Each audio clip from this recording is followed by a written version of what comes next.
Sosok wanita yang digendong ajudan Prabowo Subianto, Mayor Teddy, karena pingsan saat kampanye akbar di Gelora Bung Karno pada Sabtu 10 Februari 2024 menjadi sorotan.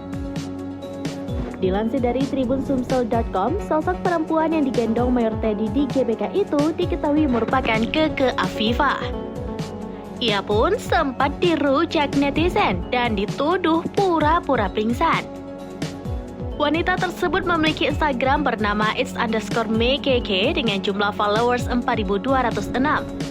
Namun setelah menuai kritikan, akun pribadi Keke itu kini telah di-private. Ia dituding pura-pura pingsan karena saat digendong Mayor Teddy, Keke Afifah masih bisa menopang kepala dan membawa HP-nya. Meski demikian, Keke pun telah memberikan klarifikasinya melalui story Instagramnya.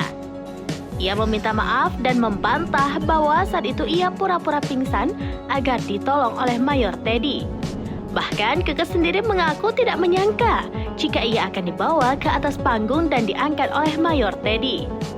Diketahui sebelumnya aksi Mayor Teddy menggendong Keke itu terjadi saat kampanye akbar di GBK pada Sabtu 10 Februari. Dalam video tersebut tampak Mayor Teddy duduk siaga di belakang Prabowo yang sedang di mimbar pidato. Tiba-tiba ia berlari ketika ada seorang wanita dinaikkan ke atas panggung dengan kondisi lemas diduga pingsan. Mayor Teddy dibantu beberapa orang mencoba mengangkat wanita tersebut. Akhirnya wanita tersebut digendong Mayor Teddy berlari ke arah belakang panggung.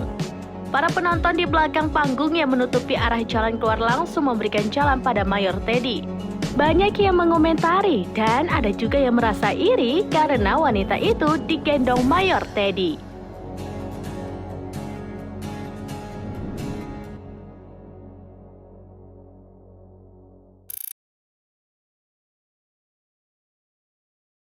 Download Tribun X sekarang, menghadirkan lokal menjadi Indonesia.